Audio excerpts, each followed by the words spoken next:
Sebenarnya apa hadiah daripada Natal ini yang kuat untuk kita, ya?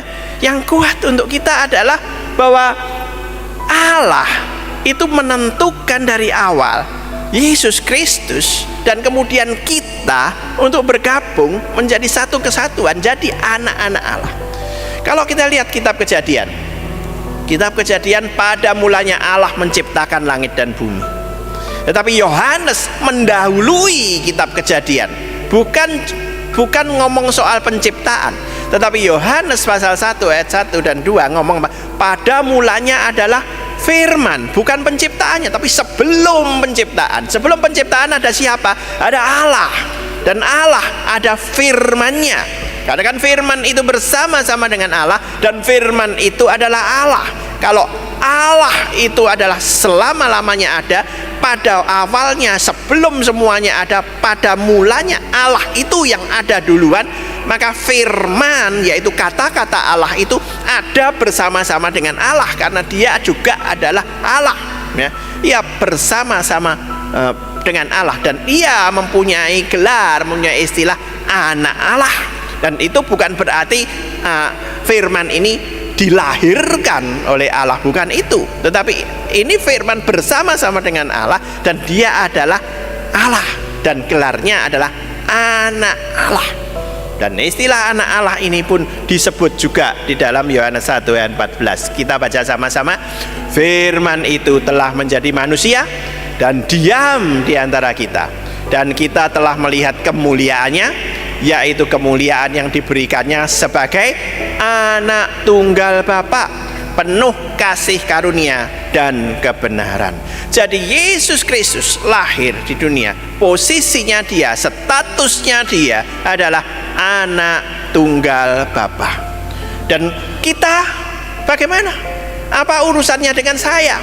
Apa urusannya dengan kita secara pribadi? Kalau tidak ada urusan, loh ya sudah, itu Allah menciptakan dan kemudian turun ke dalam dunia dan kemudian menjadi Yesus Kristus yang adalah anak tunggal Bapa. Tidak ada urusan dengan saya pribadi, tidak ada gunanya kan? Tetapi ada urusan atau tidak? Ada urusannya. Di mana urusannya? Di ayat 12. Yohanes 1 ayat 12 ngomong apa? Tetapi semua orang yang kita sebutkan menerimanya, diapakan? Diberinya kuasa supaya menjadi anak-anak Allah, yaitu mereka yang percaya dalam namanya. Jadi Yesus Kristus itu adalah anak tunggal Bapa, dan semua orang yang menerimanya diberi kuasa, dan yang percaya dalam namanya menjadi apa? Menjadi anak-anak Allah. Dan ini urusannya dengan kita pribadi. Urusan ada COVID, urusan tidak ada COVID, urusan kesulitan bagaimana, ini urusan esensi bagaimana kita sebagai orang Kristen. Kita adalah anak-anak Allah. Mari kita pikirkan, loh kalau jadi anak-anak Allah itu punya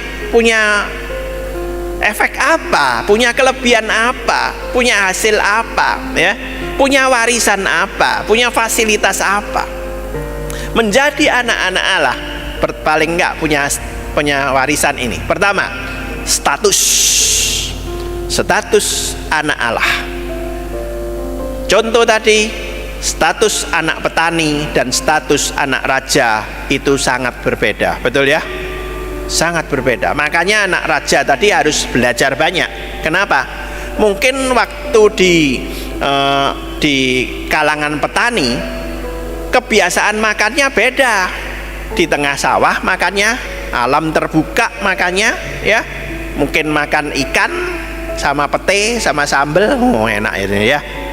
Tetapi di kerajaan mungkin tidak begitu, ya. Ya memang ada petenya, tapi petenya tidak mentahan dilempar ke mulut, gitu. Tetapi pelan-pelan mungkin ya, lain menunya, gitu. Tentunya lain, menunya lebih higienis, cara makannya juga beda. Kenapa? Kalau di ladang, di sawah tidak ada yang nonton. Tapi kalau di istana kemungkinan banyak tamu-tamu asing yang juga bersama-sama makan, ya. Karena itu makannya harus beda, gitu. Kalau di di desa mungkin makannya pakai puluhan gini dan dilempar dari kejauhan. Ya, ada ya yang bisa canggih begitu ya. Dipegang kemudian dilempar ke mulut. Gitu. Kalau di istana enggak mungkin ya. Tanya di istana presiden, lihat apakah begini? Enggak mungkin ya, pakai sendok alon-alon pelan-pelan ya, enggak hop-hop gitu ya. Kenapa? Cara makan aja beda ya, status berbeda, gaya, budaya, semuanya itu belajar, semuanya berbeda. Dan status itulah yang kita punya, status anak Allah. Makanya jadi anak Allah berbeda dengan anak-anak gampangan ya. Kemudian apa? Roh Kudus ada di hati kita. Menjadi anak Allah, Roh Kudus ada di dalam hati kita. Ada ayat-ayatnya nanti bisa dilihat. Apalagi dijaga untuk tidak bernoda. Sebagai anak Allah kita itu dijaga, dituntun, ya toh. Kemudian sebagai anak Allah kita itu diberi kasih karunia, ya. Nah, istilah Yohanan itu ya, Yohanes itu adalah kasih karunia Allah. Itu kita diberi kasih karunia itu, ya. Kita bisa tahu berbuat yang baik dan benar itu menjadi anak Allah. Itu dapat warisan seperti itu. Ya, kata kok dikatakan upahmu besar di surga, maka sebagai anak-anak Allah kita dapat itu ya. Bukan cuma hamba-hamba dapat upah.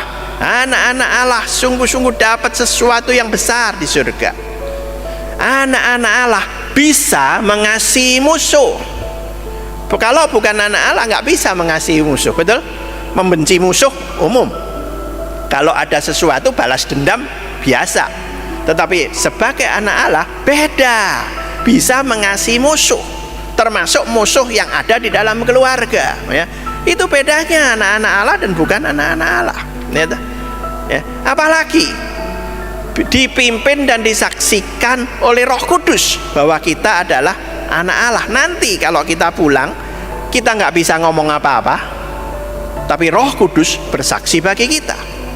Bahkan sebagai anak Allah, kita semuanya merasakan merdeka, ya, aman semuanya, tidak takut apapun juga, bersandar semuanya kepada Tuhan. Takut COVID? Tidak perlu takut. Nekat? Jangan ya. Kalau pemerintah sudah memerintahkan pakai masker, cuci tangan, jaga jarak, taatlah kepada pemerintah. Roma 13 ngomong apa? Taatlah kepada pemerintah. Tidak ada pemerintah yang bukan dari Allah.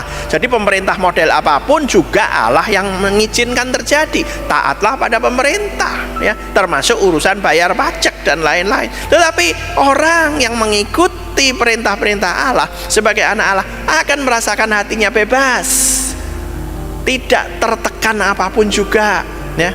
Orang yang tidak taat pada pemerintah, apalagi tidak taat pada Tuhan, masih cari dukun, masih cari ini dan itu, pasti hatinya tertekan, tidak akan ada rasa merdeka.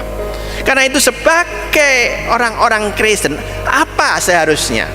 Bagaimana caranya supaya kita benar-benar jadi anak Allah? Bagaimana caranya kita benar-benar jadi anak Allah? Yang pertama, Yohanes 1 ayat 12 ngomong apa? Menerima. Istilah menerima itu juga berarti mengakui ya. Menerima sekaligus mengakui Kristus, dan bukan cuma sekali menerima. Belajar untuk terus menerima, belajar untuk terus mengakui sesuai dengan kemauan dan cara Bapa, cara Allah di dalam Alkitab. Bukan pakai cara kita sendiri. Banyak orang yang aku mau terima Tuhan Yesus, asal ada embel-embelnya, betul?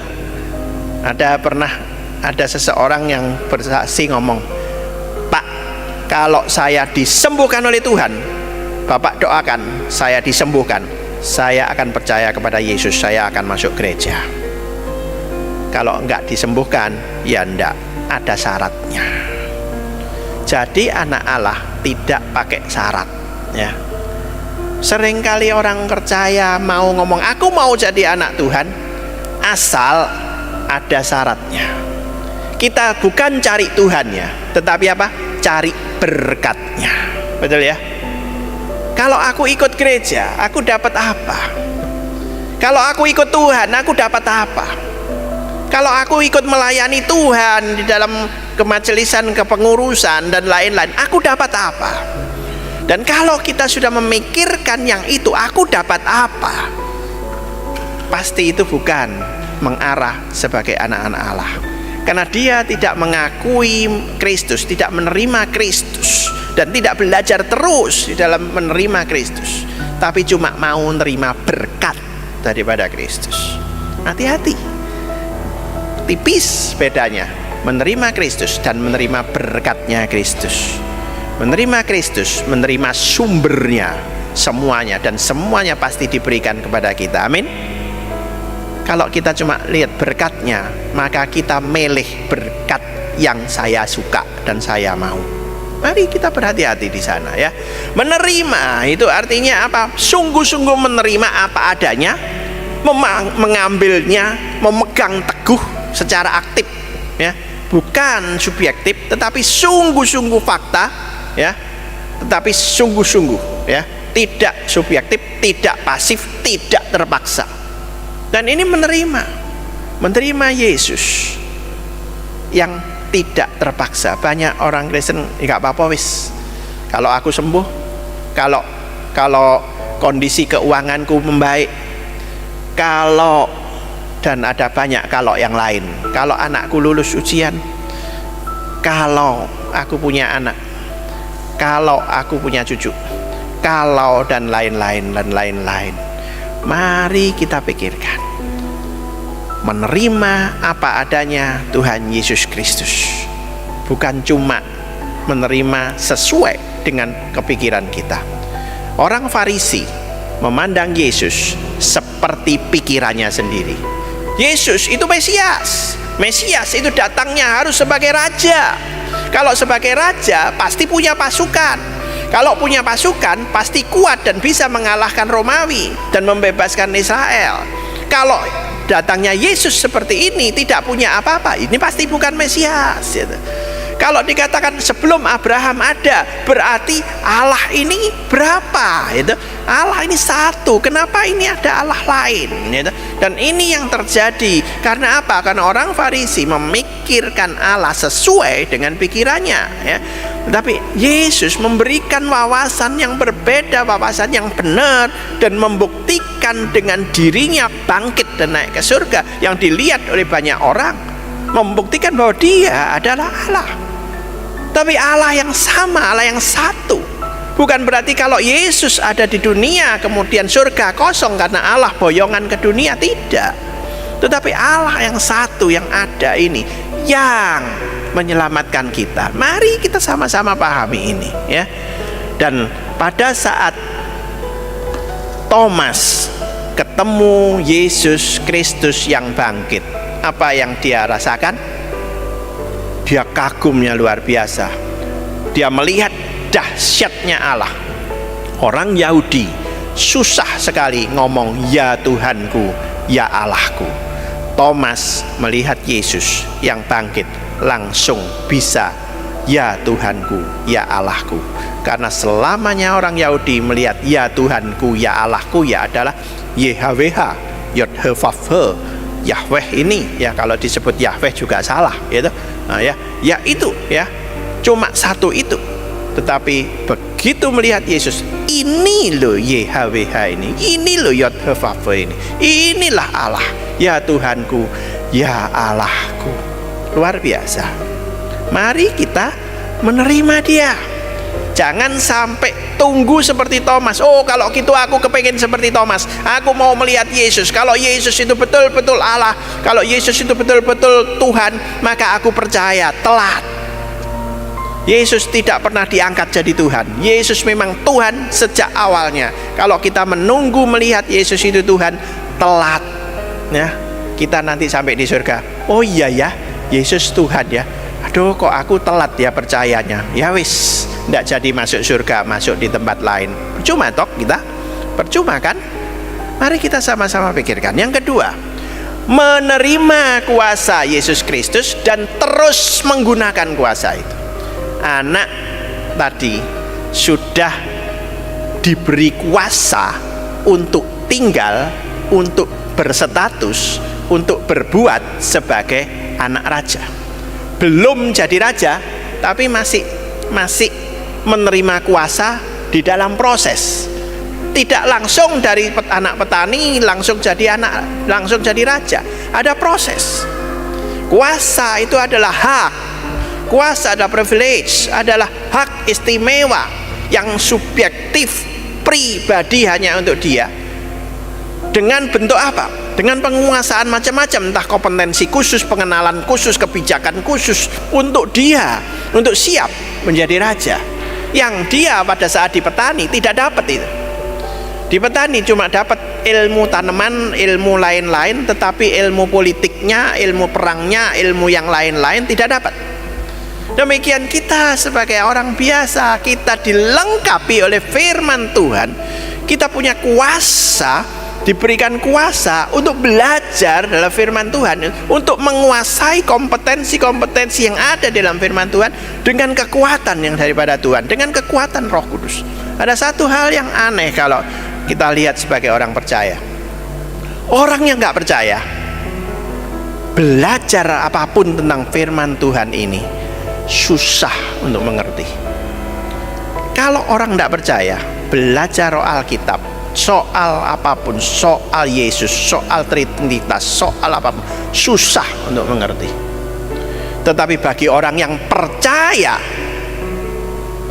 dasarnya percaya, kalau belajar pasti bisa mengerti. Amin. Ini penting. Makanya bagi yang mau ikut kata kesasi, percaya dulu. Kalau engkau nggak percaya, susah untuk mengerti. Sampai nanti lulus kata kesasi, sampai nanti dibaptis, ya tetap tidak percaya, ya masih tidak ngerti-ngerti juga. Mengakui percaya dengan omongan belum tentu juga percaya sungguh-sungguh dalam hati, betulkah? Yang penting adalah sungguh percaya di dalam hati. Mari kita memakai kuasa ini, ya. Ada satu ilustrasi. Ini ilustrasinya Plato. Seseorang yang tidak pernah keluar, yang mulai dari bayi sampai dewasa tinggal di dalam gua, yang sinarnya seperti itu, cuma dari satu api unggun, maka dia melihat kenyataan itu adalah bayang-bayang yang ada di dalam api unggun itu.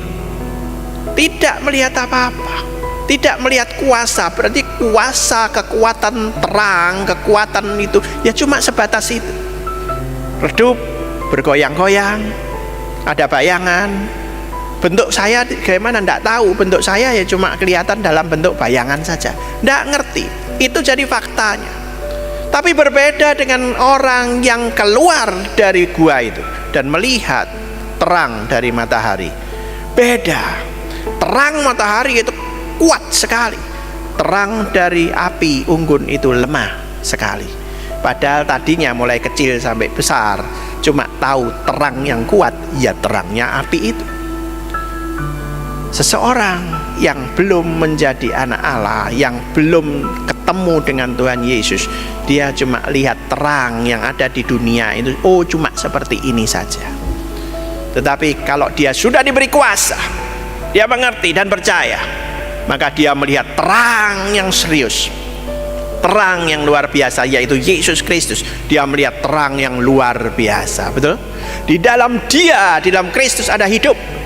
Dan hidup itu adalah terang, terangnya manusia. Terang itu percaya di dalam kegelapan, dan kegelapan tidak bisa menguasainya.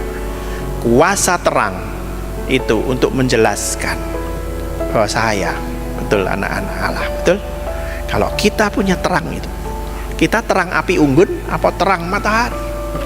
Itu ilustrasinya. Kita terang ada dalam pikiran kita, kehebatan kita, ilmu kita, kepandaian kita, atau terang Kristus yang menguati kita. Terang Kristus membuat kita melihat inilah terang Tuhan, kuasa Tuhan, hidup daripada Tuhan. Yang ketiga, percaya di dalam namanya dan terus mempertajam kepercayaan kita. Bapak Ibu pernah lihat wajah Yesus yang benar? Menurut para seniman, wajah Yesus itu seperti itu. Ada yang menggambarkan Yesus seperti itu, ada yang seperti nomor 1 di paling ujung, ada yang di tengah, ada yang di bawah itu ya, 1, 2, 3, 4. Ada 4 alternatif lukisan tentang wajah Yesus. Tapi sampai detik ini tidak ada yang tahu wajah Yesus seperti apa. Yang banyak kita lihat di gambar adalah ciptaan Leonardo da Vinci. Betulkah Leonardo da Vinci tahu wajah Yesus? Pasti tidak, karena Leonardo itu baru melukis sekitar 1500 tahunan sesudah Yesus. Yesus di tahun dia lahir sampai dewasa, tahun 30, tahun 25, tahun 39, tidak ada tukang foto satupun di zaman itu ya. Tidak ada pelukis satupun yang mau melukis wajah Yesus. Melukis wajah Kaisar Augustus, Kaisar Nero, Kaisar siapapun banyak. Tapi yang mau melukis orang yang dihukum mati seperti Yesus, tidak ada yang mau ya. Melukis seorang tokoh seperti Pontius Pilatus masih ada. Tapi melukis orang yang diakui sebagai penjahat seperti Yesus, tidak ada yang mau. Nah, sehingga tidak ada yang tahu wajah Yesus sampai sekarang. Terus kalau wajahnya tidak bisa dipercaya, wajahnya tidak tahu, terus apa yang harus kita percayai? Namanya. Kenapa? Bagi orang Yahudi, nama itu juga berarti karakter. Kalau namanya Yohanes, itu berarti kasih karunia daripada Allah. Makanya dia selalu bersyukur dan dia berani. Kenapa? Karena dia adalah kasih karunia Allah ya. Seorang yang bernama Daniel itu berarti apa? Mengakui bahwa Allah itu adalah hakimnya, maka dia akan berhati-hati ya. Kalau Daniel masuk penjara itu tanda tanya. Kenapa? Ya, Daniel itu mengakui Allah sebagai hakimnya. Dia pasti ngikuti peraturan. Tidak mungkin seenaknya. Betul ya? Nah, demikian juga istilah Yeshua. Yeshua itu adalah juru selamat. Dia penyelamat ya. Yeshua.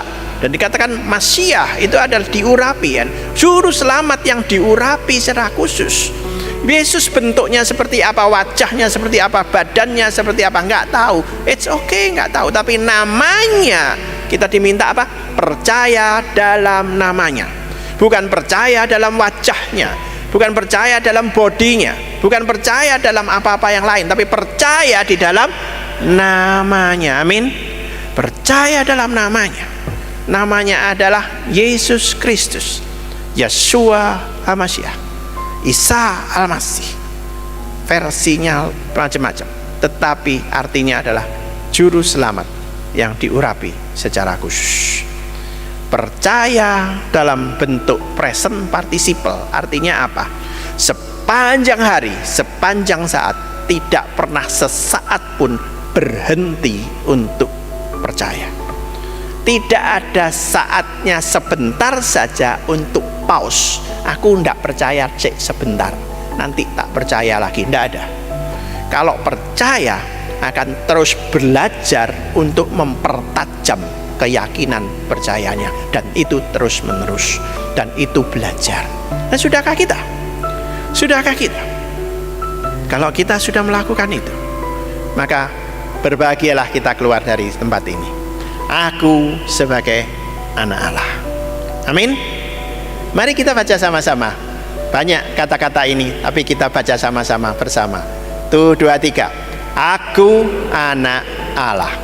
Aku mengakui Yesus Kristus sebagai yang diberitakan di Alkitab dan terus belajar mengenalnya lebih dalam. Aku diberi kuasa oleh Yesus Kristus dan terus memakai kuasa untuk lebih menghidupi pelayanan anak Allah. Aku percaya penuh kepada Yesus Kristus dan terus mempertajam percayaku kepadanya. Amin.